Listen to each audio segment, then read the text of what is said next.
All right, hi everyone, good morning.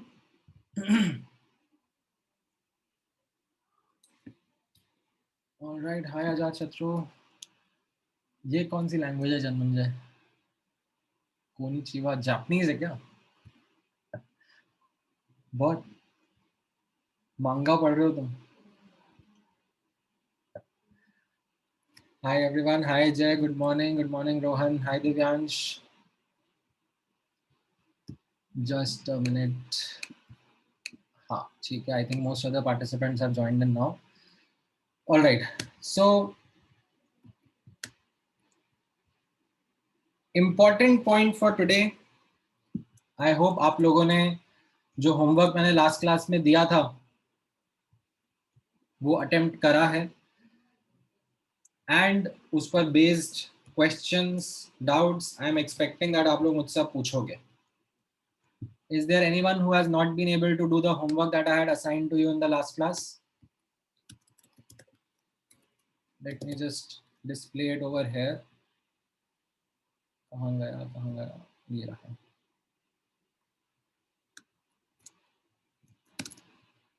This was the homework that I had assigned in the previous discussion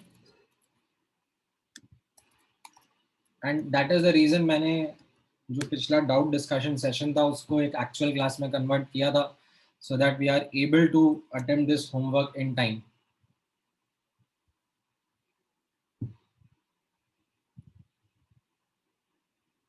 किस किसने कर लिया है ये होमवर्क?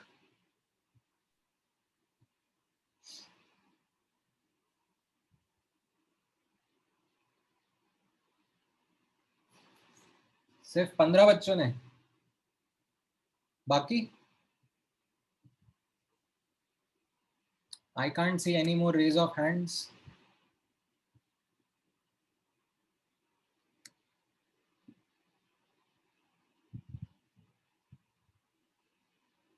अभी भी सिर्फ 30-40 बच्चों का ही हैंड रेज्ड है. क्यों, बाकी लोग क्या कर रहे हैं?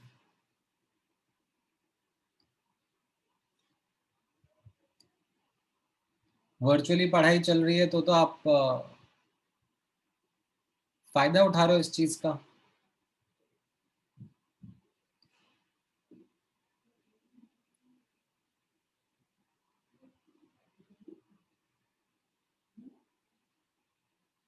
Why haven't students completed their homework? May I understand that reason?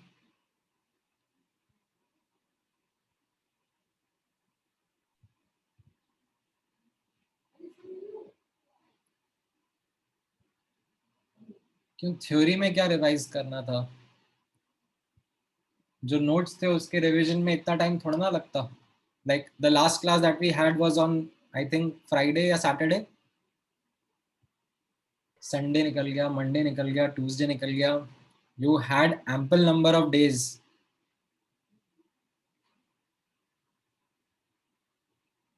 क्यों भाई, किस चीज का ओवर कॉन्फिडेंस है आप लोगों को? जब आपको एक सिंपल टास्क करने के लिए दिया जा रहा है, वो टास्क अगर आप कर नहीं रहे हो then what do you expect? कोई जादू हो जाएगा अचानक से, जब टेस्ट होगा तो मैजिकली चीजें समझ में आ जाएंगी? किस कॉन्फिडेंस में जी रहे हो आप लोग?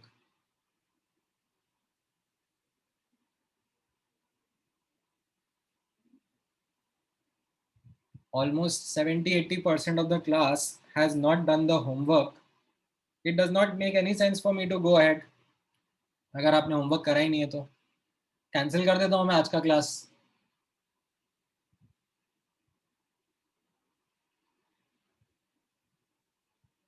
नहीं, क्योंकि फायदा नहीं है. Unless and until you aren't practiced, until and unless that concept that I have taught you isn't something that you have applied by yourself and tried to do in the questions. I'm not saying कि आपको कोई doubt नहीं आना चाहिए homework में. Of course you can have doubts, we can discuss those doubts, but वो doubt का sense जब बनेगा ना, जब आपने उसमें मेहनत करी होगी to try and come up with the answer by yourself.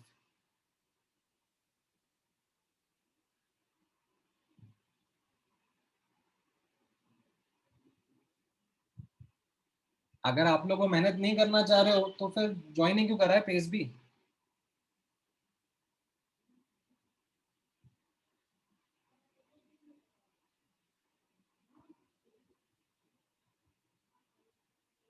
No, this is not acceptable. I am not going to be able to continue with today's session. I am not going to be able to teach any forward if I am getting such kind of a response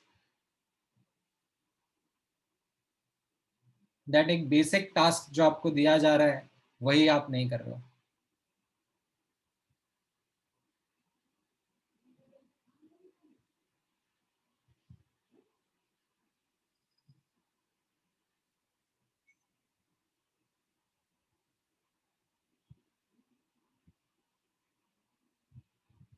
जिन जिनको doubts हैं वो बच्चे doubt discuss कर लेते हैं.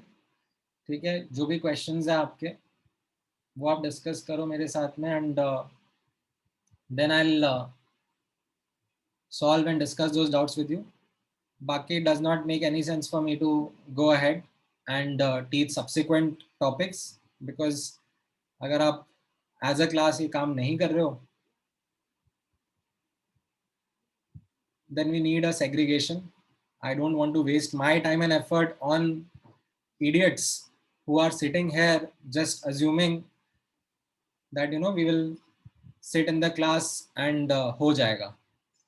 बाकी हम तो अभी तक ऐसे ही पढ़ते आ रहे थे. In our 9th and 10th class we used to get stellar performance इसी तरीके से. क्लास तो चलती रहती थी. We were focused on our extra currics and जब एग्जाम का टाइम आता था तब पढ़ लेते थे and we used to get 90, 95, 98%.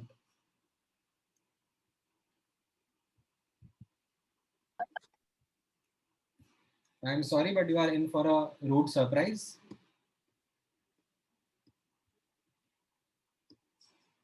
बहुत पछताओगे अगर ये एटीट्यूड के साथ आगे बढ़ोगे तो. हाँ, क्या क्या डाउट्स हैं एक बार दोबारा सेंड करना चाहोगे? आई हैव लाइक बहुत सारे चैट ऊपर चले गए. मैं एफबीओ के पहले, ठीक है, एफबीएस के सेकंड राउंड में डिस्कस करता हूँ. पहले एफबीओ के डिस्कस करते हैं. गिव मी एफबीओ के क्वेश्चंस 29, 26, 32, 33, 34, फिर 18 भी है, 21 भी है एंड और कौन से हैं? 26 तो मैंने लिख लिया, 27 एंड 30. ठीक है. हाँ हाँ बोलो ना Devanshi, if you want to say something.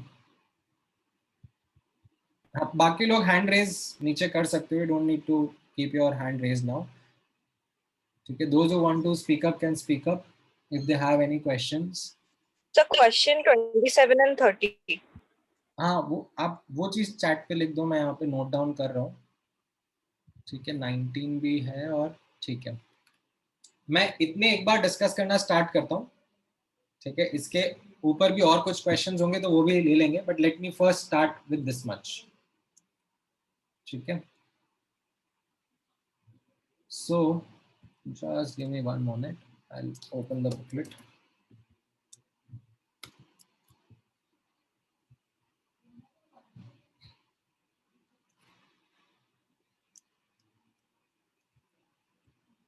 सबसे पहले कर लेते हैं ये 29th क्वेश्चन से स्टार्ट.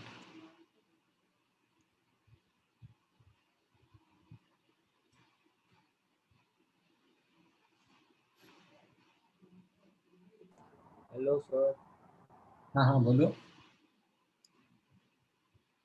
सर 29th वाले में एंगुलर मोमेंटम क्या है वही नहीं समझा. हाँ सर वो नहीं समझा. हाँ नहीं, it's a good question. Yes sir. अगर आप इस क्वेश्चन से अटक गए हो तो it's completely all right because it is a question which is expected के डाउट रहेगा स्टूडेंट्स का. ठीक है. Now how do we go about solving this question? सबसे पहले बोर्स थ्योरी में एंगुलर मोमेंटम ऑफ इलेक्ट्रॉन क्या होता है, तो इसके लिए अगर let's say by looking at this term I am not able to reconnect कि एंगुलर मोमेंटम क्या होता है, तो मैं एक बार नोट्स में जाऊंगा. ठीक है, so let's say if I take you through the notes of Bohr's model, तो इसमें during our discussion did we come across that term? We did. Yes yes sir. Yes sir. Postulate. Sir आपने formula बता दो उसका quantization समझा. हाँ, and जब हमने नोट्स में पढ़ा था, देखा था, तो वी कैन सी दैट यहाँ पर हमने डिस्कशन किया था that angular momentum of an electron in a nucleus, right, it is given by mvr. ठीक है, and what Bohr had presented as his postulate was that it is a multiple of h upon 2 pi, one time of it, two times of it, three times of it. इस तरीके से ये result bourse model में हमने देखा था. Now having seen this, let me rewrite that angular momentum का formula. L is equal to mvr, or I can say that L is proportional to n times h upon 2 pi. ठीक है, दोनों में से कोई सा n नंबर ऑफ ऑर्बिट है ना? हाँ, n नंबर ऑफ ऑर्बिट है ना? ऑर्बिट है ना? n represented the orbit number. Okay sir. First orbit के लिए n1 लिखोगे, सेकेंड ऑर्बिट के लिए 2 and so on so fourth. ठीक है. Yes sir. नाउ अब आपको क्वेश्चन में पूछा जा रहा है that angular momentum of any orbit of hydrogen is directly proportional to. So one incorrect way in which you might start to solve this question would be in the following way, that you say that sir यहाँ पे ये relationship दिख रहा है, ठीक है, and based upon that relationship between L and R, I can say that L is directly proportional to R. But then if I look at the options, none of the options are matching. Yes sir.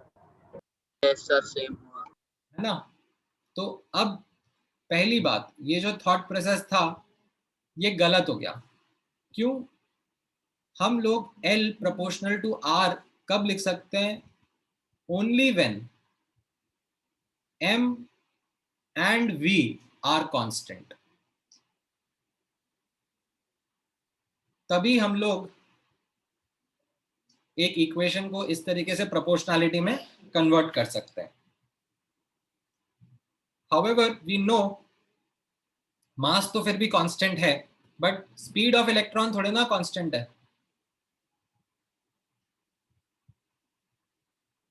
Speed of electron, it changes from orbit to orbit. तो ये interpretation मेरा गलत हो गया. अच्छा, अब I will have to think of some other way. Now, do you remember, if I can, like in this expression only, can I substitute V in terms of R ताकि I get the complete relationship of L in terms of R? Yes, sir. Now, the thought that comes to my mind is, can I substitute V in terms of R and get relationship between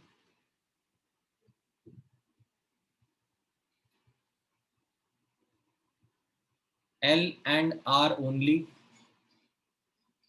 ठीक है, बाकी constants जो भी होंगे वो होंगे. तो do you know how can I do that?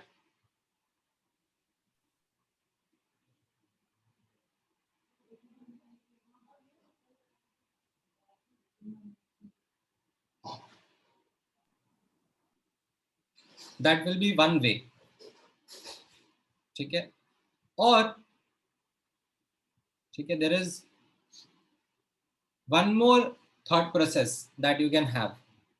ठीक है, लेट्स से अगर आपको ये स्ट्राइक नहीं कर रहा है, because this requires you to then think how can I substitute V in terms of R. जबकि मुझे तो जो सर ने याद कराया है वो तो फॉर्मूला यही याद कराया है, V is 2.16 into 10 की power 6 into Z upon N, like ऐसे ही याद करवाया. This is what I remember. तो चलो ठीक है, let's use that approach only that we remember. ठीक है, किस तरीके से? अब आप नोटिस करना, what are the results that I remember from Bohr's model. ठीक है, I remember that R is equal to 0.529 into n square by Z. ठीक है, तो अगर मैं हाइड्रोजन एटम के बारे में बात कर रहा हूँ, दैट इज Z का वैल्यू जो है वो एक कांस्टेंट वैल्यू है, that is 1. So I can write that R is directly proportional to n square because Yes, sir. the other things are constant. ठीक है. Also आप यहाँ पर फोकस करो जो अपन का अपना L का दूसरा रिलेशनशिप था that we had got from Bohr's model, that L is proportional to n, directly proportional to n मैं लिख सकता हूँ because h and pi are constant. Yes, sir. Yes, sir. Now based on these two, can we come up with a relationship between L and R? Yes, sir. L equals to root over R. L should be proportional to the square root of R. Yes, sir. Yes, sir. Yes, Is sir. that one of the options? It is, right? And वहां से मैंने Why is that n over there? ये वो subscript में n is representing that ये nth orbit का radius होगा किसी भी जनरल nth orbit का, वो सबस्क्रिप्ट में है ना. Okay, sir. Yes, sir. ठीक है. तो it's a difficult question. ठीक है. First of all, if you have asked this question, I certainly don't expect a lot of students to be able to answer this question because it isn't a direct formula application. ठीक है. In fact, direct formula application अगर आप करने बैठते हो तो आपका option ही match नहीं करता. So what are the two important learnings that we get from this? One is that whenever we need to write proportionality between two variables, the other terms in that equation should be constant. ठीक है. यहाँ पर this is wrong because of the fact that speed is not a constant. That's why I can't write the direct proportionality. That was one important learning. What is the other learning? The other learning is that I need to remember what was taught in the Bohr's model. ठीक है. मैं Bohr's model के results लिखना शुरू करूंगा. ठीक है. And this is where your thinking process starts to develop. क्योंकि आपको अचानक से नहीं स्ट्राइक होगा कि मैं ये करता हूँ और ये करता हूँ और फिर कनेक्ट कर दूंगा. ठीक है. मैं अगर आपकी जगह होता तो मैं भी यही सोचता कि यार बोर्ड्स मॉडल में मैंने तो यही पढ़ा था, दैट सर ने ऐसा बताया था, ये रिजल्ट जैसे बताए थे that L is equal to mv/r is equal to nh/2 और फिर सर ने ये भी बताया था कि R का रिजल्ट जो होता है वो 0.529 इंटू n² था, V का 2.16 इंटू 10⁶ इंटू z/n था और एनर्जी का भी बताया था. ये कुछ रिजल्ट सर ने बताए थे. और जब आप पेन चलाओगे, ठीक है, जब आप एक्चुअली पेन पेपर पे लिखोगे तब हो सकता है that it might strike to you. ठीक है. When things are written in front of you on paper ना, there are lot of ideas click and this is an important learning that हवा में मत काम करने की कोशिश करो. ठीक है. आपको हवा में काम करने के एक्स्ट्रा मार्क्स नहीं मिलते हैं, right.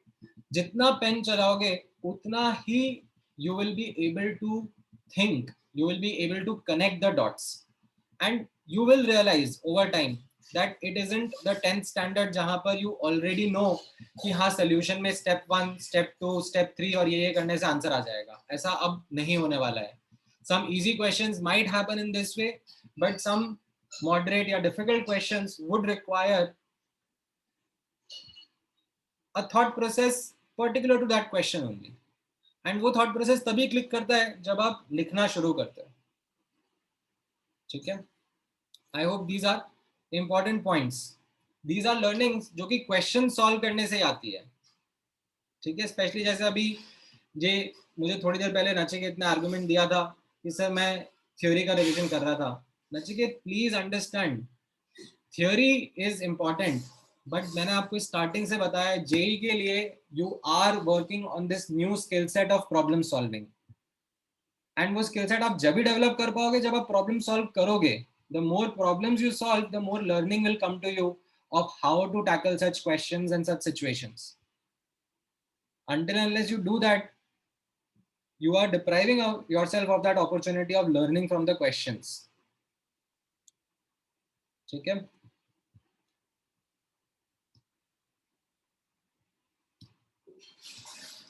So don't make your own priorities. आप लोगों ने पेस ज्वाइन करा इसलिए है that you are able to get that guidance in terms of what to do, when to do and then how to do. ठीक है, तो what to do, when to do तो मैं आपको बता देता हूँ. अब the problem is that I am not going to come to your home and see कि आपने करा है कि नहीं करा है. ठीक है, I am sure that even if your parents try to intervene a lot, तो भी then you are going to come up with whatever excuses that you know too much interference and not letting us have our own space, and आपके पास बहुत बहाने होंगे. ठीक है, ये बहानों से आपको ही नुकसान होगा. ठीक है, प्लीज बी मैच्योर. आप अब इतने समझदार हो चुके हो to realise these things early on. Otherwise, the same lesson you are yourself going to learn the hard way, say after a month or two, when you know आपके सामने कोई टेस्ट आ जाएगा और फिर आप उसमें देखोगे कि यार समझ में ही नहीं आ रहा कैसे करूं. ठीक है, alright. Question number 26. Question number 26 is in fact quite similar to a question that we had done in class. So I would want to discuss कि इसमें क्या नहीं समझ में आया. जिसने भी पूछा था डाउट. तो शायद कैलकुलेशन मिस्टेक हो रहा है बीच में. कैलकुलेशन मिस्टेक हो रहा है. कॉन्सेप्चुअली तो are you able to derive that. हमने जैसे क्लास में डिस्कस किया था, how do we come up with frequency. तो at least this result that frequency is 1 upon time period and time period was distance upon speed. ये चीज तो आप निकाल पा रहे हो. Yes, sir. हाँ. सर बट मेरा आंसर 8.2 into 10 raised to 16 आ रहा है. नहीं, आई थिंक आंसर तो देखो पीछे सही है. मतलब if you put the values 2.6 into 10 16 into 10 की power 6 into z upon n, तो 1 upon 2. हाइड्रोजन एटम का z1 रहेगा and n2 रहेगा. 2 into 3.14 into r कितना रहेगा 0.529 0.529. into 2 का स्क्वायर अपॉन 1. 9 नहीं, 2 का स्क्वायर ना, सेकंड ऑर्बिट ही तो है. और ये किस में था? एंगस्ट्रॉम में. ठीक है, ये ऊपर मीटर पर सेकंड में था, नीचे एंगस्ट्रॉम में था, तो उसको मीटर में कन्वर्ट करना है जरूर. ये भी मैंने हाईलाइट करवाया था जब अपन लोग क्लास में ऐसा क्वेश्चन सॉल्व कर रहे थे. ठीक है, तो अब आप जब Yes, सॉल्व sir. करोगे, ठीक है, तो आपका आंसर आना चाहिए. अब I am not going to do that solving for you because that is then like not really teaching chemistry. Okay, so you need to put that time and effort into understanding how to go about doing such calculation. So I have a question. Huh. So can you solve this using E equal HV? E energy equals frequency into that Planck's constant. Can you use that? But this was a relationship that we used for photons. So it won't be applicable here, right? These are electrons. Okay, sir. Okay. All right, then 32nd question. 32nd. हाँ, 32nd तो actually काफी अच्छा question है. In fact, it is an important question which, let me actually put this as part of notes. Not sure मैं आज आपको ये पढ़ा पाऊंगा कि नहीं पढ़ा पाऊंगा, but ठीक है, actually let me put it in another page only.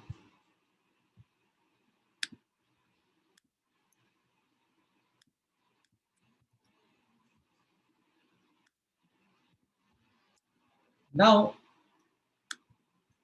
the answer to this question lies in a bit of more understanding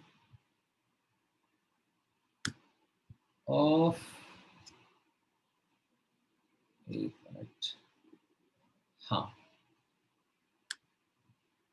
let me do this discussion with you and then you would be in a much better position to answer this. Okay.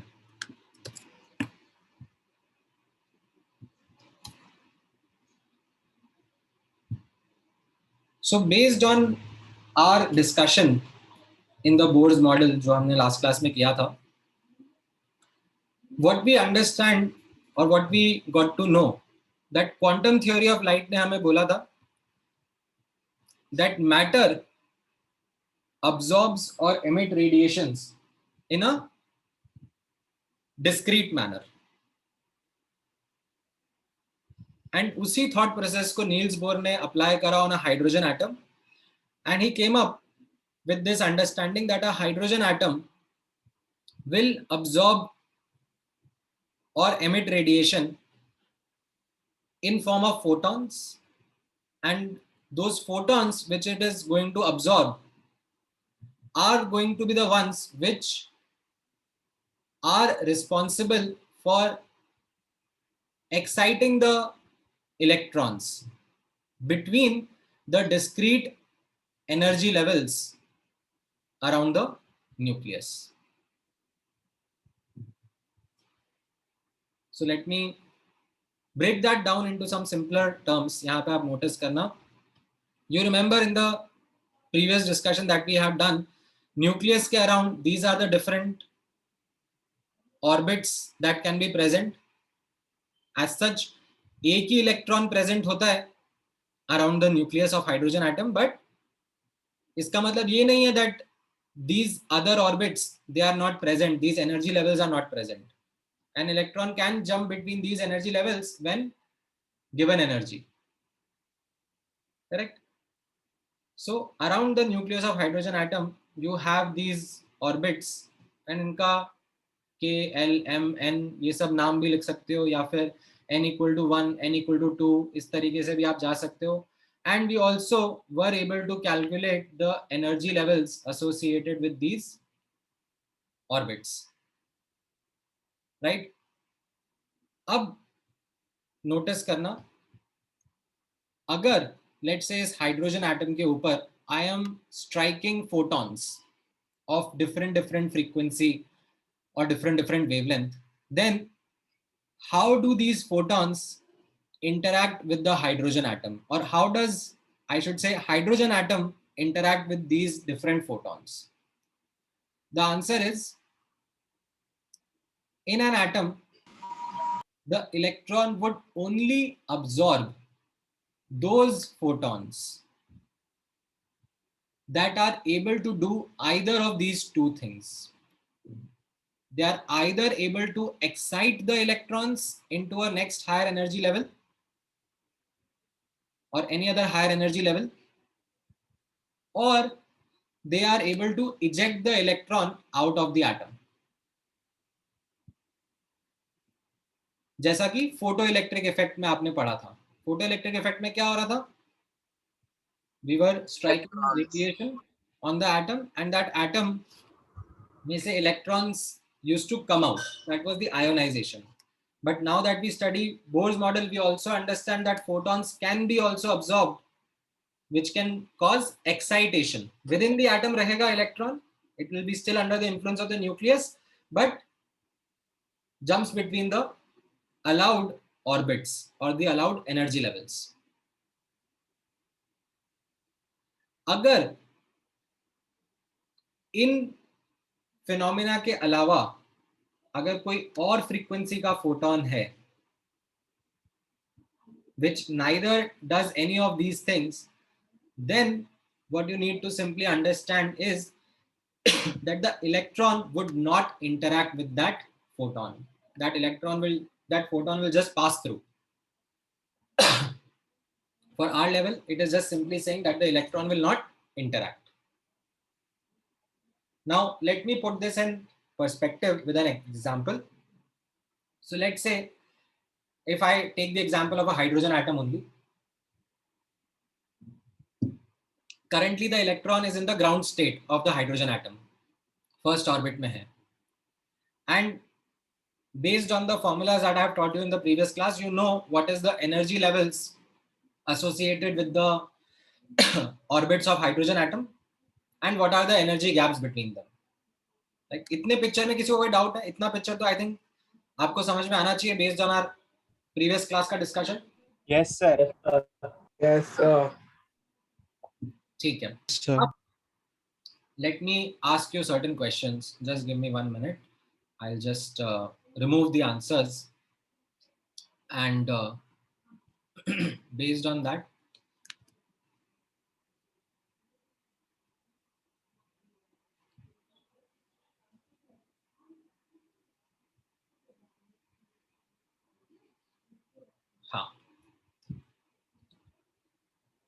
so what will happen if I strike a photon of 5 eV on this atom?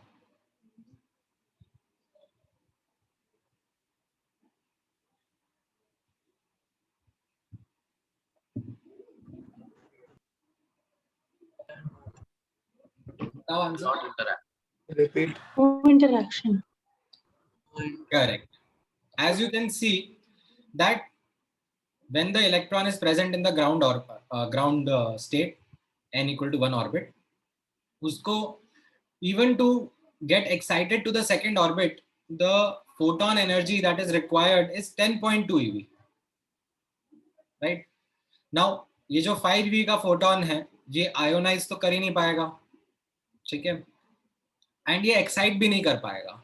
तो इस photon के लिए हम लोग क्या बोलेंगे? No Reaction. No interaction. What about a 10.2 eV photon? If that is Excitation. Excitation. First to n equal to 2. correct. Now, as you can First excited state. First excited state. First action. excitation energy के like ये जो 10.2 eV का gap है between the first and the second orbit, उसके corresponding हमने photon throw करा है, right? तो ये photon absorb होगा, and as a result the electron will excite from n equal to 1 to n equal to 2. What will happen अगर let's say 11 eV, 11 eV का photon if that is thrown? No interaction. No interaction. Any other thought that is coming to your mind? So we'll go from n equal to 1 to n equal to 2. Interaction with some kinetic energy. Okay, so there are basically two answers which I typically get for this question. There is one answer that comes from students is that no interaction will happen, and the other that comes from the student is कि sir ये 11 eV है, अब 1 से 2 जाने के लिए 10.2 eV चाहिए था, तो अब 11 के पास में sufficient energy तो है, तो क्या हो जाएगा इस 11 में से 10.2 eV यूज करके जंप कर जाएगा. Then what will happen with the बचा 0.8 eV? Yeah, kinetic Kinetic energy. That will change. और So, but then velocity is constant. हाँ, तो अब कई स्टूडेंट्स के दिमाग में आता है कि जैसे हमने फोटो इलेक्ट्रिक इफेक्ट में पढ़ा था, तो हम लोग बोल देंगे कि जो बची हुई एनर्जी उसकी काइनेटिक एनर्जी में चली जाएगी, but the answer is no, it doesn't happen that way here because the electron isn't free. Photo electric effect में तो क्या हो रहा था कि इलेक्ट्रॉन एटम के बाहर निकल जा रहा था, it was nowhere now in the influence of the nucleus, but अभी भी in this scenario the electron is under the influence of nucleus, तो वो रैंडमली कोई भी काइनेटिक एनर्जी की वैल्यू नहीं एक्वायर कर सकता है. उसकी kinetic energy will be governed by the set of rules or values that we have come up in the Bohr's model, and that is in fact the reality is जब इस चीज को experimentally भी validate करा जाता है, what we understand is, जो कि मैं आज करना चाहता था, that was the heading that we had in our mind today, validation of Bohr's model, तो वो मैं आपके साथ डिस्कस करूंगा. That this 11 eV का photon shows no interaction. ऐसा नहीं होता है that 10.2 से ज्यादा है तो उसका पार्शियल एनर्जी अब्सॉर्ब कर लेगा और एक्साइट हो जाएगा, नहीं. द एक्साइटेशन, ठीक है, हैपेंस, इसलिए मैंने यहाँ पे हाईलाइट करा है, the excitation only happens when the energy of the photon corresponds exactly to the energy gap between the orbits. If that is the energy of the photon, then the electron excites, otherwise there is no interaction. ठीक है? So practically, even if there are very small differences in the values, still there won't be any interaction. नहीं, there aren't. मतलब the thing is that आपने अभी पढ़ा नहीं है, but मैं थोड़े टाइम में आपको, जैसे मैंने बोला, पढ़ाऊंगा यू रिमेम्बर एक स्टार्टिंग में मैंने आपको वीडियो दिखाया था इलेक्ट्रोमैग्नेटिक स्पेक्ट्रम में, जो नासा वाला वीडियो था जिसमें बोला था दैट लेट्स से टाइटन की सरफेस पर how do we detect what kind of elements और कंपाउंड्स आर प्रेजेंट. Wavelengths. दिखाया था राइट, तो उसने कैसा बताया था दैट जो भी ऐसे फार डिस्टेंट ऑब्जेक्ट्स है वहां से आता हुआ रेडिएशन हम लोग स्टडी करते हैं और उससे बताते हैं हम लोग कि कौन सा एलिमेंट कौन सा कंपाउंड प्रेजेंट होगा. राइट, तो जो ये रेडिएशन जो कि एक एटम या कोई मॉलिक्यूल एमिट करता है या अब्सॉर्ब करता है, that is unique to that atom or element, because those radiations that are emitted or are absorbed, they correspond to the exact energy gaps between the orbits of that atom or that molecule जिनके बीच में electrons excite de-excite करते हैं. समझ में आया? Yes, sir. ठीक है, so that is why यहाँ पर ऐसे randomly कोई बीच का photon absorb या emit नहीं होता है. अच्छा, what will happen if I throw a 12.09 eV का photon? Excitation. Excitation. Right from electron to electron. Correct. So now you can see that it corresponds to the energy gap between the first and the third orbit. So yes, the electron will absorb that photon and interact with that, absorb that energy and jump onto the third orbit. Acha. What if I threw the photon with energy 13.6 eV or more than that? Sir, will it ionize? N1 to Ionization. Right. So now you understand. This is like a photoelectric effect situation, that the electron will come out of the atom, and now I can say that whatever the remaining energy is, it can be imparted as kinetic energy to the ejected electron, because that electron is now not under the influence of the atom. It is free. It does not need to follow those allowed orbits ka principle that is defined by the Bohr's model. ठीक है, ये concept समझ में आया? Yes, sir. Yes, sir. Do we Yes, have to sir. assume that electron is in ground state? हाँ, मतलब naturally अगर मैं कोई भी एक सैंपल देख रहा हूँ हाइड्रोजन एटम का, तो उसमें electrons are going to be in ground state only until and unless I start giving them energy to excite them into higher energy. So the final answer for this would be 1, right? The first one. हाँ, जो ये question अब हम लोग discuss कर रहे थे, right, इसमें आप लोग नोटिस करोगे that energy supplied to the electron in the ground state of hydrogen and helium, it causes electron to jump in the fifth shell of hydrogen. ठीक है, तो अगर मैं लाइक इस क्वेश्चन को आंसर करने के लिए थोड़ा सा डिटेल में आंसर करता हूँ, फास्टर तरीके से भी आप आंसर कर सकते हो, but if I try to answer it in a detailed manner, so you have a hydrogen atom and you look at the energy levels that were there.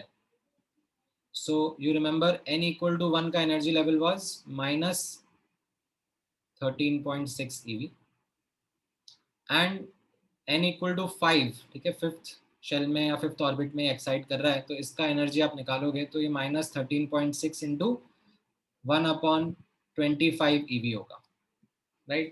Now, what would be the energy of photon that would be striking to achieve this excitation? थोड़ा fast लिख रहा हूँ, 13.6 into 1/1 minus 1/25.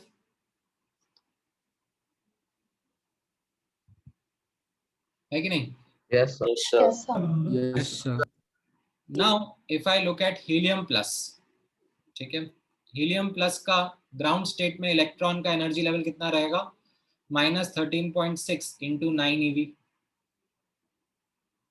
ठीक है, z square by n square जो मैं करूंगा, और अगर मैं जस्ट n equal to 2 भी ऑब्जर्व कर लूं, ठीक है, So तो उसका एनर्जी, हाँ बोलो, it will be minus 13.6 into 4, right? So 4, अच्छा, not 9. हाँ. Correct. And so in EB, in hydrogen atom, so be 1/25 minus 1/1. So it's because it's final minus initial, right? 1/1 minus 1/25. हाँ तो वो फाइनल माइनस इनिशियल करा ना मैंने, already negative sign था ना यहाँ पर, वो नेगेटिव Okay, साइन, sir. या तो मैं बाहर लिखूँ तो या मैं बराबर है ना? ये करेक्ट ही है. हाँ सर, करेक्ट है. नाउ 13.6 इनटू ये 4 स्क्वायर और सॉरी 2 स्क्वायर बाय 2 स्क्वायर, तो ये 13.6 EV आ जाएगा. ठीक है. And if I like use the same photon over here as well, do you think or can you see that the energy of the photon here would be less than the energy gap between even 1 and 2? Yes, sir. What does that mean? This means that photon does not interact with the electron. तो इसका मतलब जो मेरा helium का electron है वो n equal to 1 के 1 में ही रह जाएगा. Sir, I have a doubt in this. हाँ. So over here, what I did is instead of finding the second shell energy, what I did is that directly I took delta E of the hydrogen atom is equal to the delta E of H because same energy supplied, right? So then I got n square is equal to 25/31. So if in such a case, if I don't get n as a whole number, then can I directly say that it doesn't interact?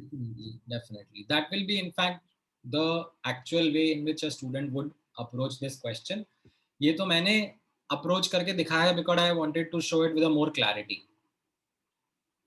ठीक है. Otherwise हाँ, मतलब मैं ऐसे ही करूँगा that 13.6 into 1/1 minus 1/25 is it equal to 13.6 into 2 square 1/1 minus 1/n square, right? That same energy of photon is used in the excitation, and when I will solve for n over here, I don't get a whole number. Okay, I might get something as 1 point something,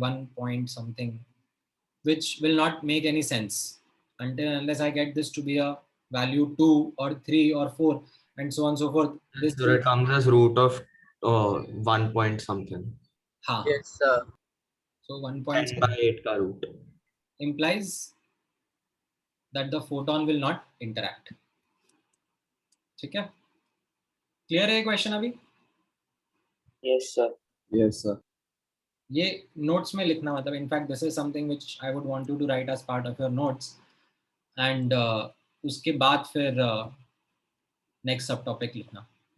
ठीक है, मैं भेज दूंगा इसको notes में आपको. Okay, 33rd question. 33rd question कैसा है? Just one moment. 33rd question is also a good question in the sense that आपको यहाँ पर force compare करना है between two cases. ठीक है. Now, how do I write that force of attraction? F is proportional to Q1 Q2 upon R square. है ना. So you remember that ये force of attraction का discussion मैंने कहाँ पर करा था? तो आप एक बार अब notes में जाओगे, right? आप notes में जाके देखोगे कि हाँ ये Bohr's model कहाँ गया? Bohr's model सर ने जब पढ़ाया था तब हाँ उन्होंने मुझे कहीं तो ऐसे फोर्स के बारे में लिखाया था, बताया था. हाँ ये आया कुछ फोर्स के बारे में. ठीक है. एंड दैट देन ये बताया था कि हाँ फोर्स ऑफ अट्रैक्शन जो है वो कैसे लिखा जाएगा, kZe²/r², राइट. आप इतना तो मेहनत करोगे ही सही ना, पढ़ने के बाद में नोट्स में रेफर करोगे जाके. Yes, sir.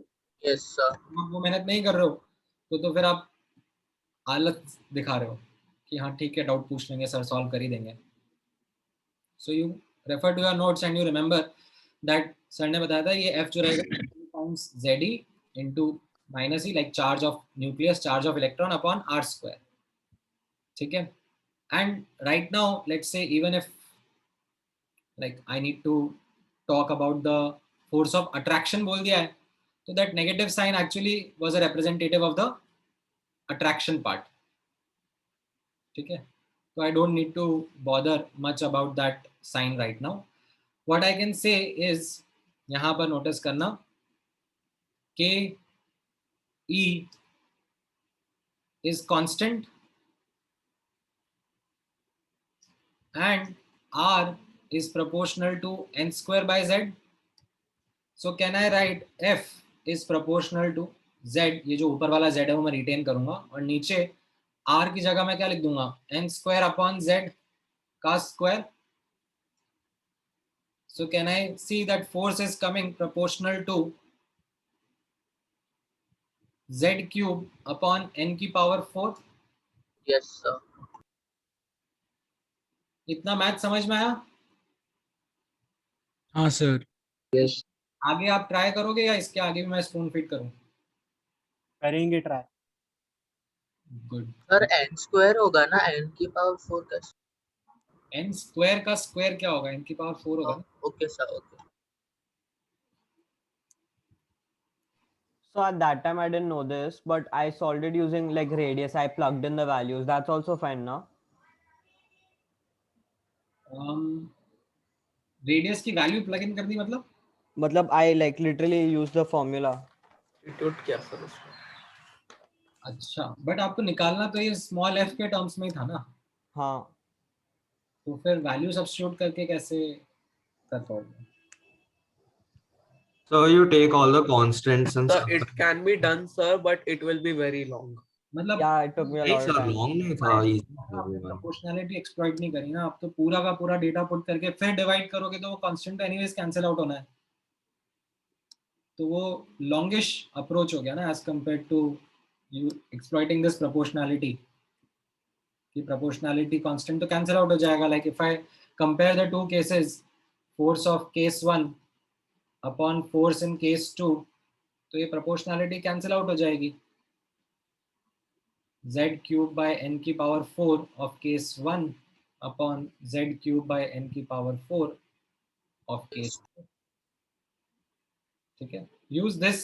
I think this should help you save a lot of time as compared to putting the constants and then calculating value.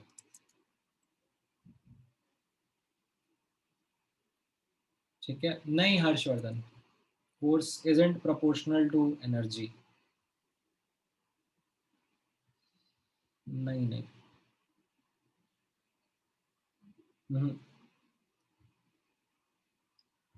Okay, then 34th question. 34th question कैसा रहेगा?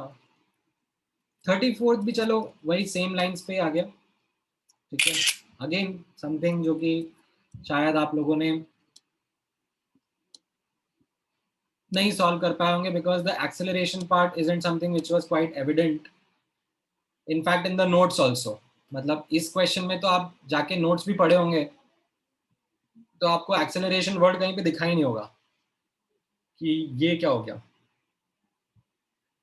ठीक है, acceleration कहाँ चला गया, ये तो कहीं पे बताया नहीं बोर्स मॉडल में. Sir, you are right that way कि डायरेक्टली तो नहीं दिखा, बट हाँ कोई कुछ कहना चाह रहा है? Sir, can we do F equal to ma, मतलब force of attraction equal to m into a? हाँ, so you might want to say that we know that force is proportional to acceleration. ठीक है, based on our previous knowledge that mass is a constant. Yes, sir. ठीक है, force is directly proportional to acceleration because m is constant. ये हम लोगों ने पहले देखा हुआ है, पढ़ा हुआ है. तो now can I use the help of the previously solved question? This implies that acceleration can be also written as to be proportional to z cube upon n की power 4. Sir. अब ये यूज करके फिर मैं दोनों case compare कर लूंगा. ठीक है, so this is a learning. कहाँ से मिलती है लर्निंग? क्वेश्चन सॉल्व करने से ही. ठीक है, नोट्स में नहीं था ये. ठीक है, तो जिस जिस बच्चों ने होमवर्क नहीं करा है फिर उनको ये समझ में ही नहीं आएगा, फिर वो बाद में ढूंढेंगे, So, फिर स्ट्रगल करेंगे, फिर पूछेंगे. so we can say acceleration is delta v by delta t, and since delta t is same in both cases, we can just cut it, and therefore v1 by v2 equals to. नहीं नहीं नहीं, आपने ये assumption कैसे लिया कि the delta t is same in both the cases? How? मतलब एक इलेक्ट्रॉन फर्स्ट ऑर्बिट में प्रेजेंट है, दूसरा सेकंड ऑर्बिट में प्रेजेंट है, एक हीलियम प्लस आयन में है, दूसरा बेरिलियम 3 प्लस आयन में है. कांस्टेंट तो वही चीज ली जाएगी ना जो कि हम लोग केयरफुली देख रहे हैं कि क्या कांस्टेंट ले सकते हैं प्रोपोर्शनैलिटी लिखते वक्त. जैसे ये electrostatic force constant, charge of electron या मास, यही चीजें कांस्टेंट ले सकते हैं ना. आपने ये अजम्पशन कैसे ले लिया कि time to change that speed would be a constant? नहीं, दैट्स एन इनकरेक्ट assumption. ठीक है. Alright, then 18th question. 18th question कौन सा है? Started doubting this question, sir. Right. Solved it by accelerate. Hello, sir. बोलो. So I solved it by v acceleration is equal to v into t. So and then I solved it and I got the answer as 2. The answer is b1, but behind is given as c. नहीं, आपने starting क्या बोला? Acceleration is equal to v into t. ये v by t होगा sir. Yes, sir. कहाँ सीखा आपने? Sorry, sir. ये तो गड़बड़.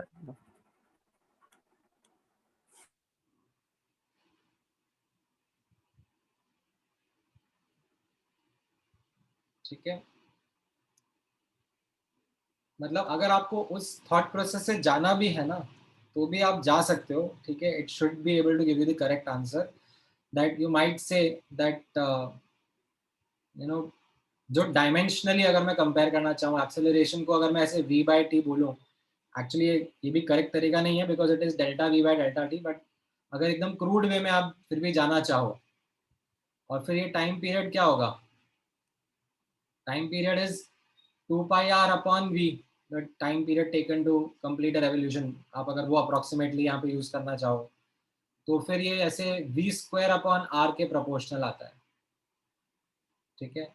तो आप उस थॉट प्रोसेस से भी सोच सकते हो, but like I would rather recommend you this, and then once you study circular motion, then you can also comment upon that angular acceleration वाला part. ठीक है. Otherwise you go via this approach. हाँ, 18th question में I think the reason why you might not have been able to get the answer is because ये n shell क्या होता है वो आप nomenclature भूल गए होंगे. KLMN is the fourth shell. ठीक है. and now that you will n value, अब आप आंसर निकाल सकते हो. ठीक है. अभी आई होप आपको ये आ जाएगा. Yes, sir. Excuse me sir. हाँ. सर ये एन शेल का क्या था? KLMN जो नोमेनक्लेचर अपन ने पढ़ा था ना. Yes sir. वो है ये. तो this is n equal to 4. Okay sir. Sir n के आगे क्या आता है? OP. LMNOP. QRS. ठीक है. अगर Z के बाद लगा तो आप जो स्क्रीन होगी ना जिसमें टेस्ट आ रहा होगा, उस स्क्रीन पे एक जोरदार पंच मारना, आपको स्ट्राइक कर जाएगा क्या आंसर रहेगा.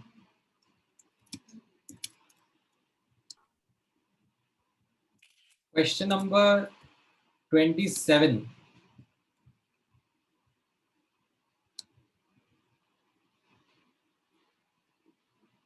Number of photons of light having wave number x in the 10 joule of energy source. तो ये तो quantum theory of light से relate हो गया.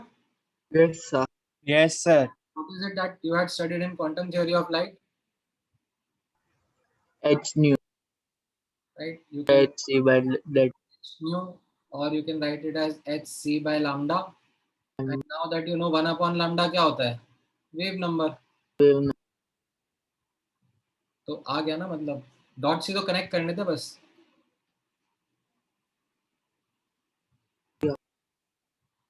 ठीक है.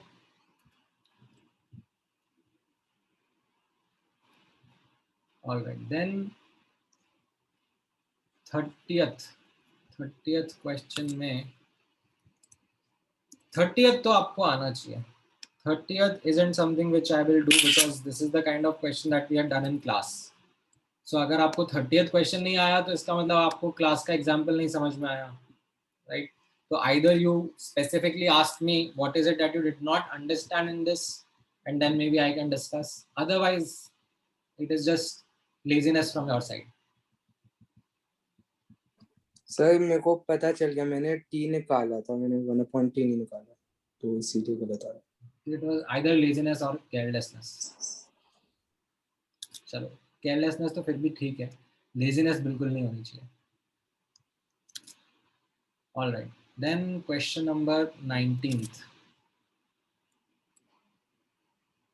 19th इसमें भी आई थिंक केयरलेस ही कर दिया होगा मिस्टेक. इसमें कहाँ अटक गए? थर्ड ऑर्बिट के बारे में बात करा जा रहा है.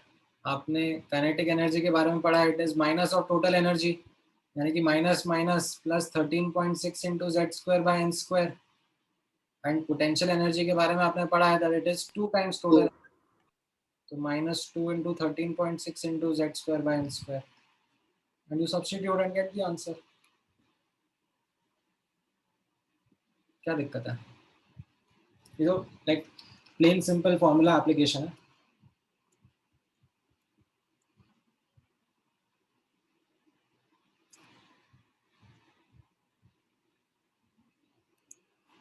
ठीक है. अच्छा, और बताओ इसमें एफबीओ में any other question? No, sir, but I had a doubt in question 33. Can we use that z cube upon n4 formula over there as v square upon r? हाँ, सेम ही तो आएगा. So even that is fine. Yeah. Okay. Any other question in the FBO?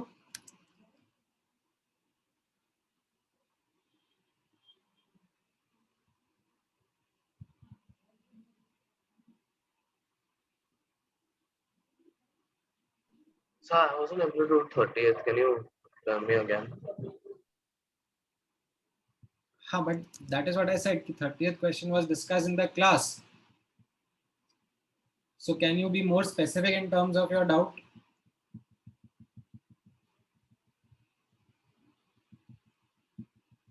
What is it that you did not understand that was done in the class when we discussed this question? So how do we calculate the revolutions per second? Again, what is it that we had done in the class? Can you explain me that when answering this kind of question?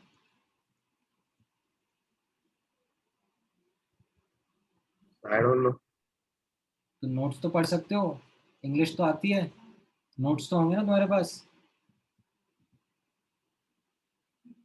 या notes लिखते भी नहीं हो? So लिखता हूँ, so देख रहा हूँ. देखो फिर.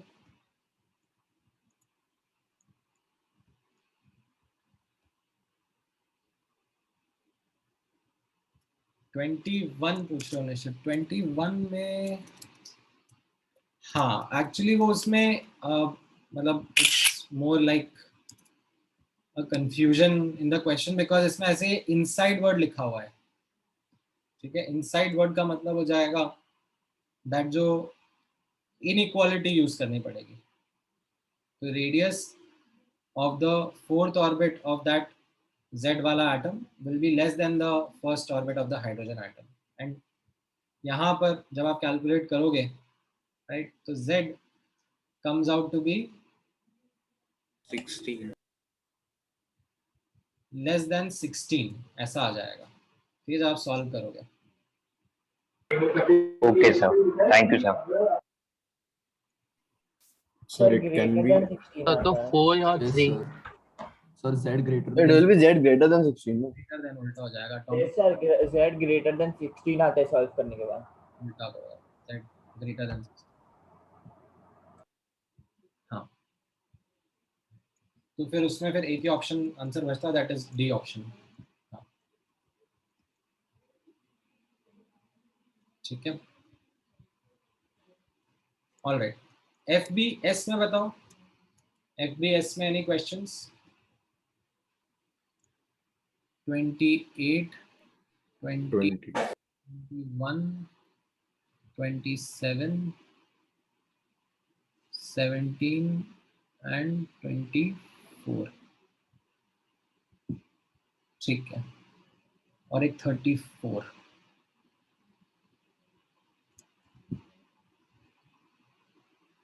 ठीक है. So you had not mentioned 34 in the homework. अच्छा हाँ 34 तो लेकिन वो गलत से किसी ने टाइप कर 28 तक ही है. सर वो पहले वाले होमवर्क में था 34. तो 24 टाइप क्या होगा? अच्छा वो पिछले वाले होमवर्क में से पूछ रहा हूँ. ठीक है. अभी एक बार पहले मुझे इस वाले होमवर्क पे फोकस करने दो on course module. Let me take this many questions और फिर जो भी एक्स्ट्रा आप बोल रहे हो वो भी मैं देख लूंगा एक बार. ठीक है. सो सबसे पहले 28 क्वेश्चन से लिख लेते हैं. 28 क्वेश्चन कहाँ गया? ओके. ठीक है. इसमें आप लोग कैलकुलेशन में थोड़ा स्ट्रगल करे होंगे.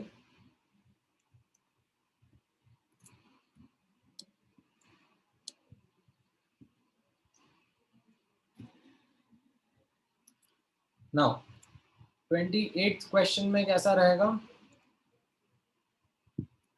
Estimate the energy difference between the first and the second Bohr orbit of hydrogen atom. तो ये तो एक अपने आप में लाइक फर्स्ट पार्ट हो गया क्वेश्चन का. So you know that delta E will be 13.6 into 1/1 square minus 1/2 square और ये EV में आप आंसर कर दोगे. फिर बोला जा रहा है at what minimum atomic number a transition n equal to 2 to n equal to 1 would result in emission of X-rays of this much wavelength. So you understand that energy of photon will be equal to the difference in the energy gap, right? And यहाँ पर I already understand that emission होने वाला है. तो emission का मतलब this value is going to come out to be negative. ठीक है. So this means that I have to write energy of photon is mod of delta E. ठीक है. Because that negative sign would represent emitted photon. ठीक है. Now I can write this left hand side as hc by lambda और electron volts की अगर units में लिखना है मुझे तो मैं कैसे लिखूंगा यहाँ पर? Energy of photon 12400 upon lambda in angstrom is equal to delta E 13.6 into z square into 1/1 square minus 1/2 square. ठीक है. This is the 10.2. ठीक है. n इक्वल टू 2 से n इक्वल टू 1 का ट्रांजिशन हो रहा है. ठीक है. वो नेगेटिव साइन के साथ आना चाहिए था बट मैंने मॉड वैल्यू कंपेयर करी है because I just want to know the wavelength of the photon emitted. ठीक है. इससे जब आप करते हो तो z का वैल्यू आपको लैम्डा का वैल्यू कितना डालना है? How much is the value of lambda that is given in the question? 3 into 10 की पावर -8. तो ये एंगस्ट्रॉम में निकाल लोगे कितना हो जाएगा? 300. 300. तो आप यहाँ सब्स्टिट्यूट करोगे तो आपका z का वैल्यू आ जाएगा. आई थिंक कितना आता है? शायद 3 आ जाएगा. I don't know exactly. थोड़ा सॉल्व करना पड़ेगा but it comes quite close to 3. Not exactly 3 but very close to 3. I think so. ठीक है. के अराउंड आता है. कितने अराउंड आता है सर? वो हीलियम 2 के अराउंड आता है. हो सकता है, मुझे एग्जैक्टली आंसर याद नहीं है. हो सकता है 2 के अराउंड आता हो. Quite okay. So if you get an answer like 2.8 or something, so then do you take it as 3 or do you take it as 2, the lower value? Because then तो 3 के पास लेना ना, मतलब Acha, okay. that will be a more close value. Okay, then question number 20. 20 में क्या है? Calculate the और energy. वो किलो कैलोरी में कैसे कन्वर्ट करे वो नहीं समझ आया। हाँ करेक्ट। तो इसमें अभी तक जो अंडरस्टैंडिंग आप लोगों को थी वो कैसी थी? And again it will be an important inter conversion of units which you can take from this question and keep it in your notes for future references. So hydrogen atom में removing an electron from the 4th orbit. So how much is the energy required? Like I have to take the electron from n equal to 4 to n equal to infinity, right? So E final minus E initial, 0 minus energy of the 4th orbit, तो ये कितना हो जाएगा? minus 13.6 into z square by n square. और ये किस units में आता है answer? Right, so you get your energy required is 13.6 by 16 EV. But अब आपको बोला जा रहा है, एंड ये EV कैसा रहेगा यहाँ पे ध्यान से नोटिस करना, दिस वुड बी EV पर एटम, लाइक एक एटम के लिए इतना EV लगेगा ना, because this was all calculation for a single atom, कि उसमें अगर इलेक्ट्रॉन को लेके जाना है तो कितना लगेगा, करेक्ट? नाउ अब ध्यान में रखना, एक इंपॉर्टेंट इंटर कन्वर्जन रहेगा, 1 EV पर atom is almost equal to 96.5 kilojoule per mole. ठीक है? This is something which you can use directly for faster problem solving, and let me quickly derive this for you. ठीक है, इतना बड़ा problem नहीं है। कैसे आप नोटिस करना, you remember that 1 EV is 1.6 into 10 की power minus 19 joule. Yes, sir. Or you can write it as 1.6 into 10 की power minus 22 kilojoule. Yes, sir. Yes, sir. Okay. Now you also remember that 1 mole is 6.02 into 10 to the power 23 atoms. Yes, sir. Or Yes, sir. you can write 1 atom is equal to 1 upon 6.02 into 10 की power 23 mole. है ना? इसको बस like inter convert कर दिया, इधर उधर ले गया. So if I divide 1 and 2,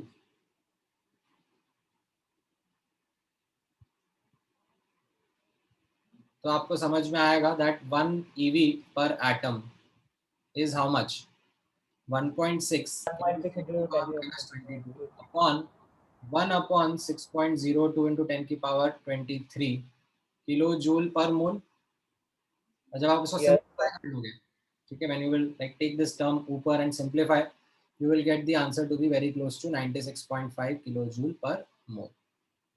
ठीक है, so ये तो करने का तरीका हो गया, and ये याद रखना will be beneficial. सर और फिर कैलोरी से करने के लिए 4.2 जूल से, मतलब 4.2 से डिवाइड कर देना है ना? हाँ, सो अब लेकिन आपको आंसर जो है वो किलो जूल में नहीं, किलो कैलोरी में पूछा है. So even after this, I hope there is this another important unit conversion that you remember from your junior classes, that 1 joule, or in fact I remember 1 calorie is 4.18 या 4.2 भी चलेगा, roughly करना है तो, right? Or you can say that 1 joule is 1 upon 4.18 calorie, right? So if I was to write 1 EV per atom as 96.5 kilojoule per mole, so अगर ये kilojoule को मैं किलो कैलोरी में लिखना चाह रहा हूँ, तो I will just divide this by 4.18 and this will give me the answer in kilocalorie per mole, right? ये जूल को कैलोरी से रिप्लेस कर दिया बस. समझ में आया? Thank you sir. keep this handy because this might be a important calculation जो आगे भी काम आएगा. ठीक है. Sir, the answer which we got was just an assumption, no? Because we do not have an electron in the fourth orbit.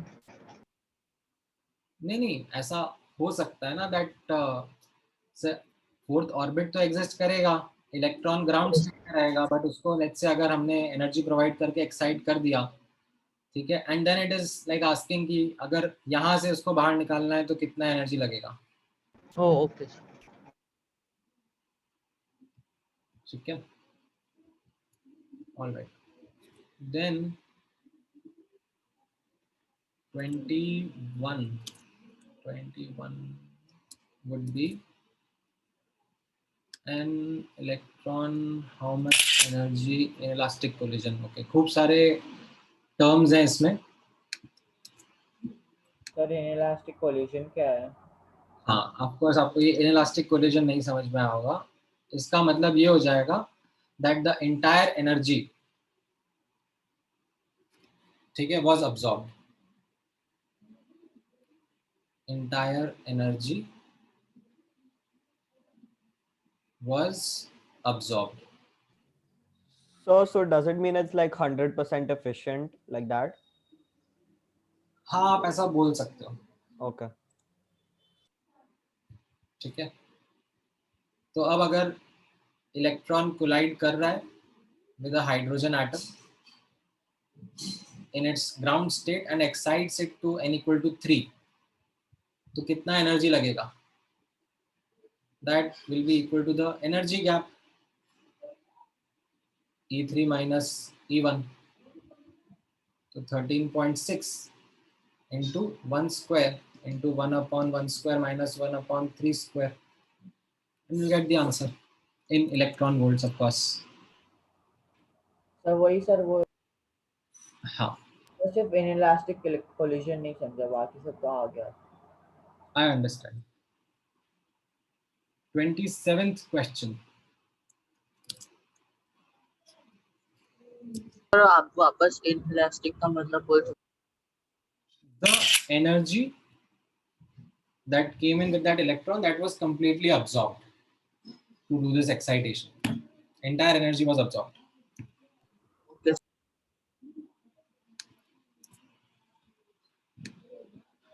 27th question में average lifetime of a hydrogen atom.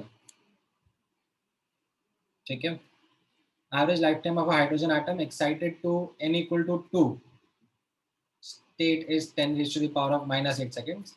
Find the number of revolutions made by the electron before it jumps to the ground state.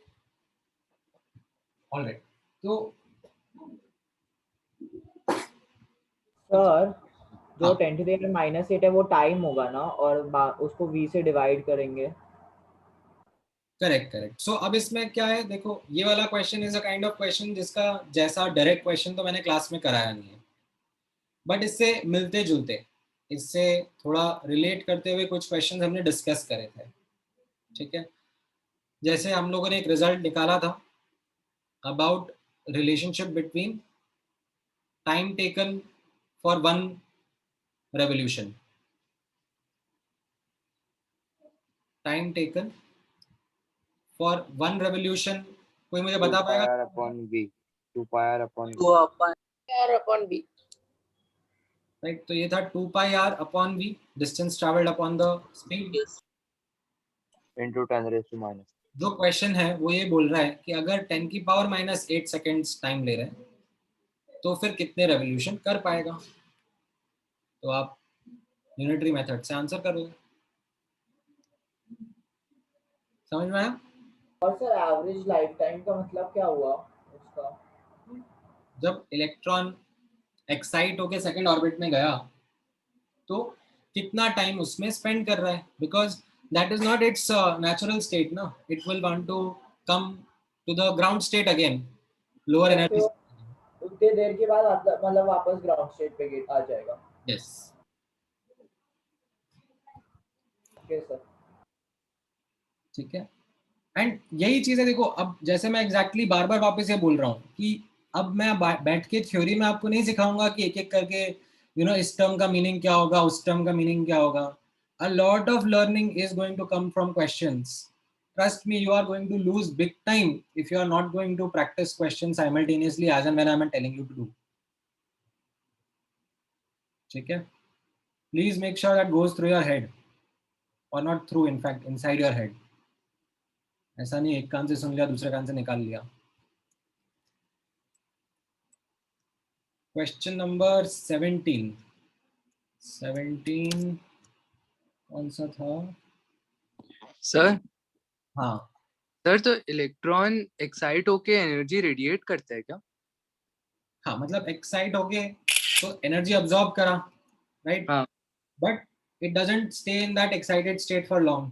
It wants to come back to the lower state, energy state, and it jumps and emits photons while doing so. Okay sir. ठीक है. Actually हम लोग आज वही पढ़ने वाले थे. Like that was the discussion का topic. जो हम लोग ये स्पेक्ट्रम होता है ना, वही मैं आप लोगों के साथ डिस्कस करने वाला था. ठीक है, बट चलो ठीक है, अपन अभी पहले डाउट्स क्लियर कर लेते हैं. So show that the speed of electron revolving in a Bohr's orbit of hydrogen atom is inversely proportional to the quantum number of the orbit. ये तो आप I have not learned quantum numbers. So what is quantum number? And अभी के लिए okay, let me replace this word quantum number with orbit number. ठीक है, अभी के लिए इतना ही मान लो. Let that be the simple understanding. N value. ठीक है, सिर्फ यही डाउट था? Yes, sir. yes, sir. हाँ सर. ठीक है. Then 24th question. 24th question में just a minute. ये तो like similar to class example है. This is something which is quite similar to class example. इसमें again I would expect a constructive discussion. कहाँ अटक गए जिसको भी डाउट था?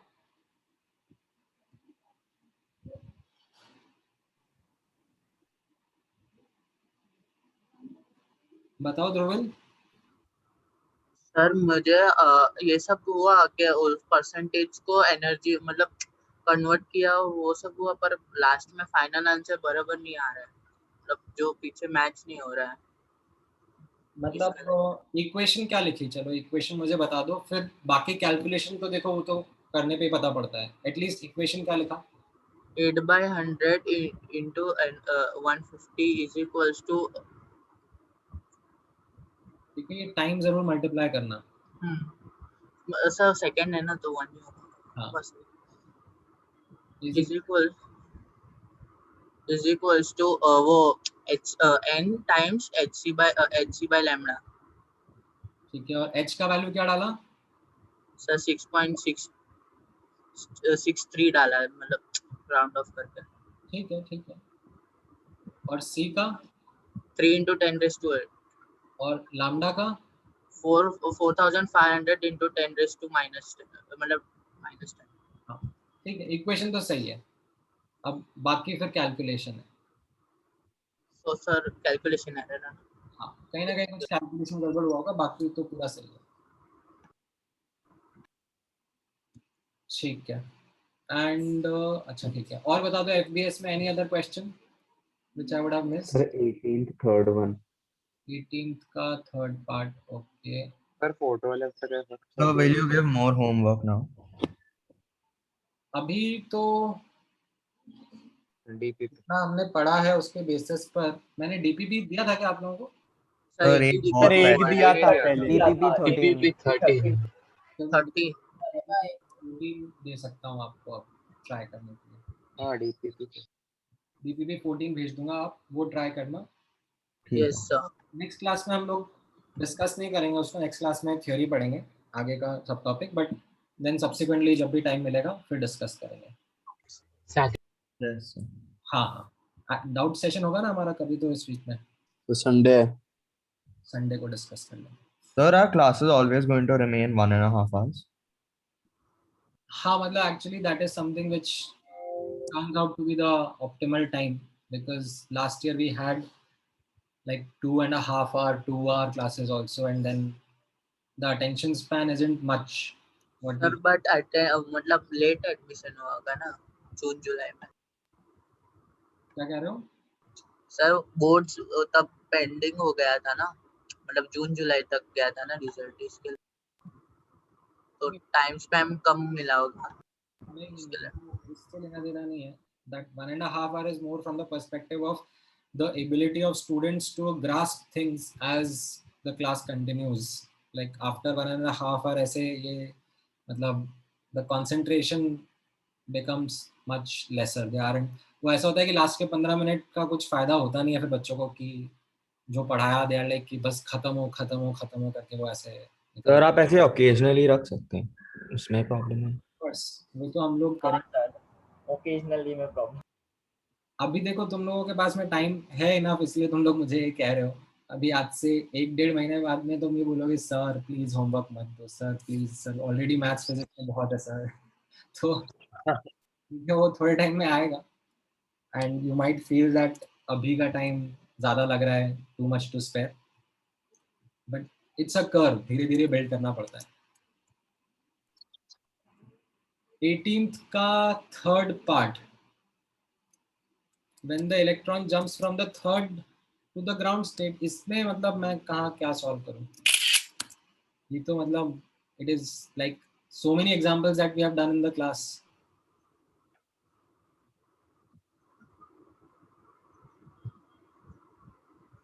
n equal to 3 से n equal to 1 जाना है, so that energy of photon is equal to delta E. Yes sir.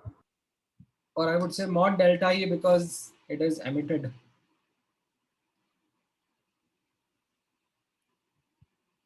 तो इसमें मैं क्या एक्सप्लेन करूं? या तो आपका कैलकुलेशन में गड़बड़ हो गया होगा।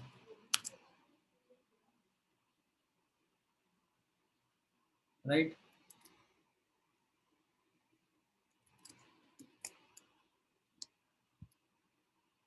So in this, when you're calculating the frequency, that EV you will have to convert to joules, right? आपको दो तरीके हैं, either you put this in joules and then you put here hc by lambda, everything in SI units. आप उस तरीके से calculate करो, और you put it here 12400 and lambda would be here in angstrom and the right hand side would be in EV. दोनों में से कोई सा भी तरीका आप यूज कर सकते हो ना। Once that lambda you get in angstrom, उसको आप मीटर में कन्वर्ट कर लो और फिर उससे फ्रीक्वेंसी रिपोर्ट कर दो। दोनों में से कोई सा भी तरीका आप यूज कर सकते हो। सर पर सेकंड मेथड ज्यादा इजी होगा। रिलेटिवली ठीक है। अच्छा देन हाँ, मैं ये वाला क्वेश्चन कर सकता हूँ Harsh. This was a good question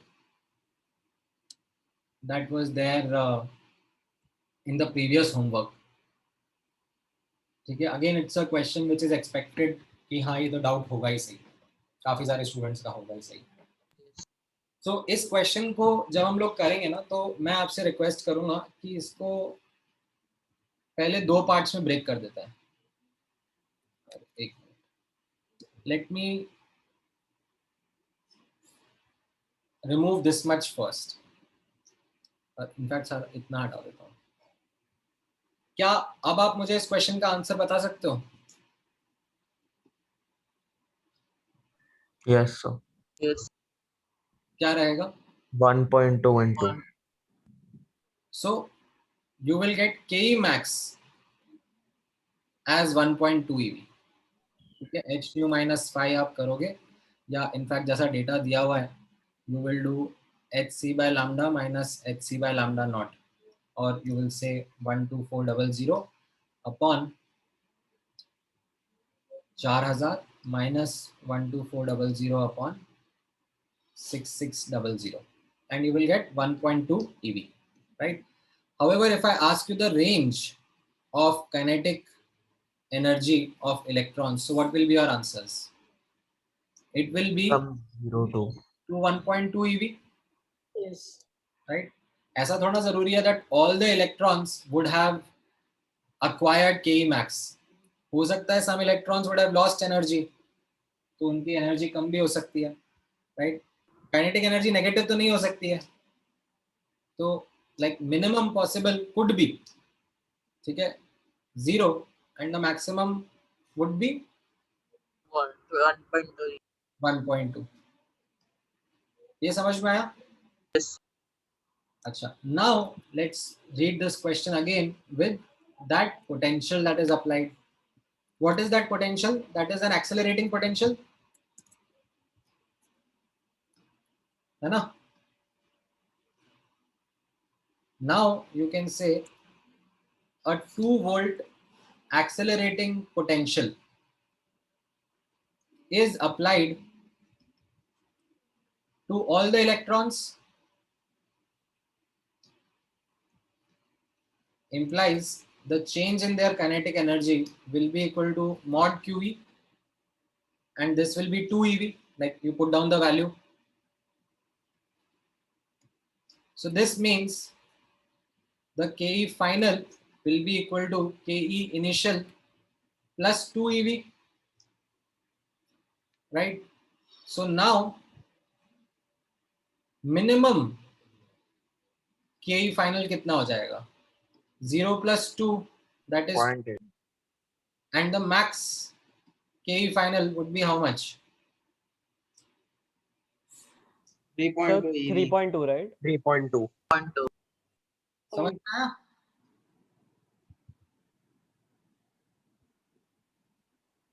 कैसा क्या आंसर था अभी? सर मुझे एक स्मॉल डाउट है बस। हाँ हाँ बोलो। तो ऊपर जितना सर जा रहे हैं यहाँ ये नीचे थोड़ा नीचे हाँ ये इधर बोल रहा है कि हमने इंसिडेंट लाइट की दी 400 नैनोमीटर की और जो थ्रेशोल्ड वेवलेंथ है वो 660 नैनोमीटर की है, तो मिनिमम समझ में आता है पर मैक्सिमम कैसे निकला वो समझ में नहीं आया, क्योंकि तभी तो निकलेगा ही नहीं ना वो इलेक्ट्रॉन उसमें से। नहीं, थ्रेशोल्ड वेवलेंथ से कम वेवलेंथ होती है तब इलेक्ट्रॉन इजेक्ट होते हैं ना। आप फ्रीक्वेंसी और वेवलेंथ उल्टा वर्क करता है। अगर फ्रीक्वेंसी थ्रेशोल्ड से कम है तो फोटो इलेक्ट्रिक इफेक्ट नहीं होगा। ओके। वेवलेंथ थ्रेशोल्ड से ज्यादा है तो फोटो इलेक्ट्रिक इफेक्ट नहीं होता ना, क्योंकि energy of photon is inversely related to the wavelength ना। अच्छा हाँ sir I got it sorry. ठीक है, alright, any other question?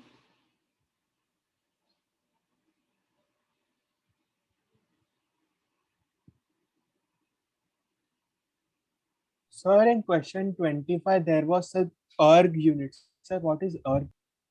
ERG is a CGS unit of energy. 1 joule is, or you can say 1 ERG is 10 की power -7 joules. मैं एक बार double confirm कर लेता हूँ, मुझे जहाँ तक याद है शायद यही है। Yes, sir, it is my Yes, sir. No, 1 ERG is equal to 10 की power -7 joules. ठीक है,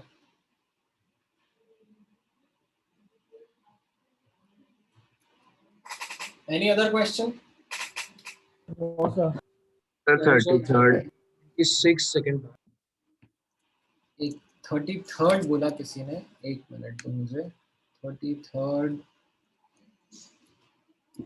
हाँ, तो अभी इसमें वो वाला जो इंटर कन्वर्जन है वो अपने काम आ जाएगा। देखो जो 33rd क्वेश्चन था ना,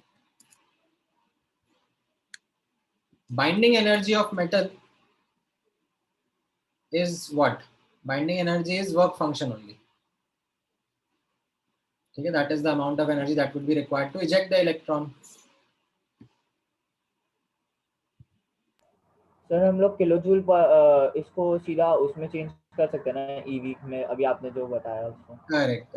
तो आपने ये पढ़ा है दैट वर्क फंक्शन और थ्रेशोल्ड फ्रीक्वेंसी के बीच का रिलेशनशिप होता है work function is equal to h nu naught. Right. And ये जो रिलेशनशिप लिखा जाता है, ये किस लेवल पे लिखा जाता है? One atom one photon level पर, कि एक एटम से एक इलेक्ट्रॉन निकालना है तो एक फोटोन की एनर्जी कितनी होगी, राइट. अब यहाँ पर जो आपको दिया जा रहा है that phi is equal to 180.69, ये किलो जूल पर मोल के लेवल पर दिया जा रहा है कि एक मोल के लिए इतना किलो जूल एनर्जी लगेगा.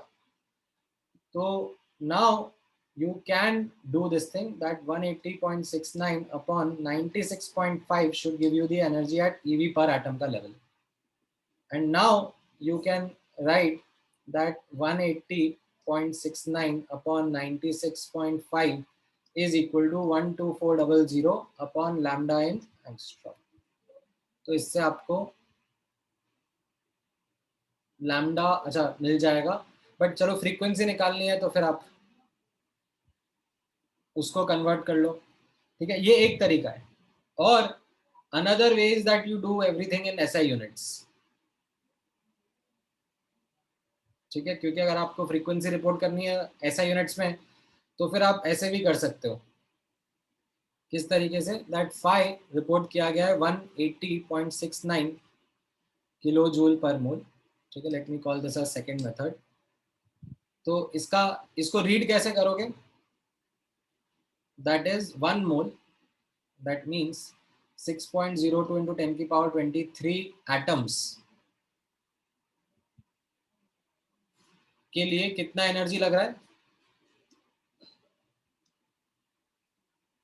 1 mole, that is 6.02 into 10 की power 23 atoms require 180.69 kilojoules of energy. If I ask you, one atom would require how much kilojoules या joules of energy, तो आप क्रॉस मल्टीप्लाई कर दोगे कि एक एटम को कितना लगेगा. So 5 for one atom would be how much? 180.69 into ये किलो जूल को तो मैं 10 की पावर 3 जूल लिख दूंगा अपॉन 6.02 into 10 की पावर 23, ये एक एटम के लिए लगेगा. And this can now be equated to h nu naught, that is energy of one photon. और अब आप यहाँ से SI यूनिट्स में भी कैलकुलेशन कर सकते हो. 180.69 into 10 की पावर 3 upon 6.02 into 10 की power 23 should be equal to 6.626 into 10 की power minus 34, and this should give you the answer of nu naught in SI units. Second inverse या हर्ट्ज में, ठीक है. ये भी एक तरीका है. जो पहले मिला था वो EV पर एटम था, तो इनटू 1.6 into 10⁻⁻19 करके भी equal to h nu naught आ सकता है. हाँ बिल्कुल वैसे भी कर सकते हो. दैट आप यहाँ पर EV निकाल लिए, अब EV को जूल में कन्वर्ट कर देने का और फिर h nu naught लिख देने का. आई थिंक वो ज्यादा फास्टर होगा as compare to either method 1 or method 2. Okay sir. Sir joules का अर्ग में कन्वर्जन क्या है? 1 जूल is 10 की पावर -7 erg, और we can say 1 erg is 10 की पावर 7 जूल. सॉरी उल्टा हो गया. हाँ 1 erg is 10 की पावर -7 जूल. हाँ ऐसा, ठीक है. All right. और कोई क्वेश्चन था? Sir, sir, I had a general doubt, not like a question from the exercise or anything. I wanted to ask that when we say the 4th or 5th orbit of an hydrogen atom, even though there are no electrons present in it, it is still existent, right? Like, so the 4th or 5th electron orbits exist even though there are no electrons in it. Yes. Okay, sir. Thank you.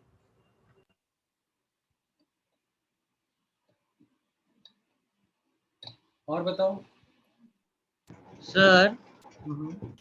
Sir एक doubt है sir, जब हम Ke max लिखते हैं तो it is only theoretically possible that the electrons will lose no energy, or practically also? Well, practically bhi what we found out was that we do get electrons that would have energy very close to K max. Sir, but then अगर very close होगा, exact नहीं होगा, then तो the validation of the photoelectric effect will never match the theoretical and the practical one, no? देखो कभी भी जब theory और एक्सपेरिमेंट को मैच करा जाता है ना, तो एक्सपेरिमेंट में there is always an allowed error कि इतना percentage error is okay because of the experimental limitations. अच्छा, okay, sir. That is.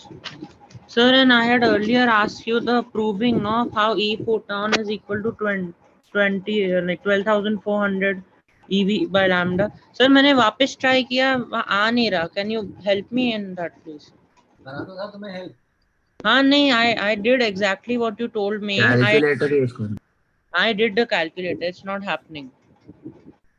नहीं तो देखो एक्सप्रेशन मैंने आपको लिख के दिखा दिया था. वापस से मैं एक्सप्रेशन लिख के दिखा देता हूँ. Sir, I have calculated your expression. I got 19.878 into 10 to the power minus 36 plus 19 by 1.6 नीचे. प्लस कहाँ से आ गया? उसके बाद I'm getting 12.408 and then I'm getting some power on 10. It is not 1 or something. नहीं देखो मैच तो करता है. अब आई डोंट नो तुम कैलकुलेटर कैसे चला रहे हो. So can you please help me in that? मैंने बताया ना ये एक्सप्रेशन तो मैंने आपको दिखा दिया था hc by lambda का, राइट. h का वैल्यू 6.626 into 10 की पावर माइनस 34 और c का 3 into 10 की पावर 8, राइट. और ये जूल्स में रहेगा, राइट. तो इसको हम लोग इंटर कन्वर्ट करेंगे इनटू ईवी, ठीक है. और यहाँ पे लैम्डा मीटर्स में लिखना पड़ता है, ठीक है. तो ये मेरा आंसर जूल्स में रहता है, ठीक है. अब मैं क्या करने वाला हूँ, यहाँ पर I would need to write this in EV. तो 6.626 into 10 की पावर माइनस 34 into 3 into 10 की पावर 8. और जूल को मैं क्या लिखूंगा? 1 in EV 1.6 into 19. 1 upon 1.6 into 10 की पावर माइनस 19 EV. यही लिख. Yes sir, मैं किया. Sir, can you इसके next step में you can write 19.878. 19 कहाँ लिखूं मैं? नीचे ऊपर 19.878. नहीं मैं देखो I am not going to do that calculation for you right है, ठीक है. I can give you the expression. इसके आगे का आप ही को करना होगा, ठीक है. Sir, I tried, not happening. तो बट आप मेरी प्रॉब्लम समझो ना, मैं आपको बैठ के मैथ्स नहीं सिखा सकता ना एक एक ऐसे calculation. Okay sir. That is something for you to then figure out कहाँ पे मिस्टेक हो रही है.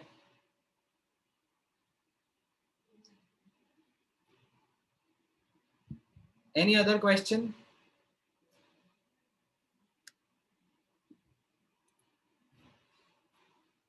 सर सर वो नीचे वो 96.5 दिखा ना, यही क्वेश्चन था. सो वो नहीं समझा वो कहाँ से. ये वाला? हाँ सर. तुमने लेट ज्वाइन करा था क्या क्लास? सर बीच में नेटवर्क इशू था तो रह गया. यहाँ पे मैंने ये सिखाया था that how 1 EV per atom can be written in kilojoule per mole. Okay sir, thank you. इसमें आप देखोगे कि EV और जूल का कन्वर्जन है और एटम और मोल का कन्वर्जन है, फिर दोनों को डिवाइड करा तो इससे ही आंसर आ जाता है. Okay sir. ठीक है. Sir, can you please go to the stopping potential वाला place? Stopping potential वाला? That place where you written the notes. मतलब इसी में या नोट्स में? नहीं यहाँ पे नहीं, वो जो दूसरा वाला which you had sent. ये वाला?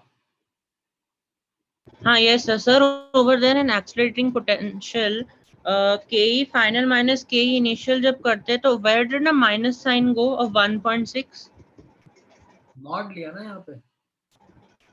हाँ, तो we'll write it's an electron, so we'll write minus 1.6 10 to the power 19 into 7. तो अब you're saying because it is a mod, we get rid of the sign. Okay, sir.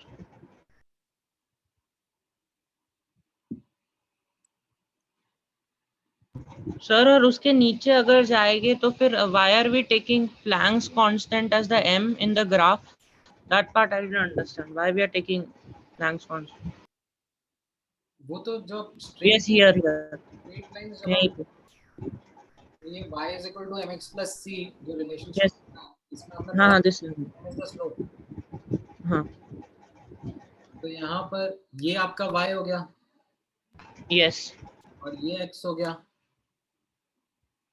और ये x का coefficient हो गया. अच्छा, that because it's the coefficient, that is why we are taking it. Yes. Okay, sir.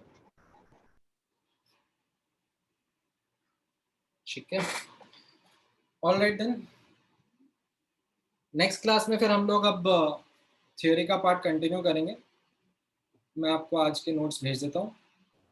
And please make sure दो students who haven't done their homework, मौका है, कर लो.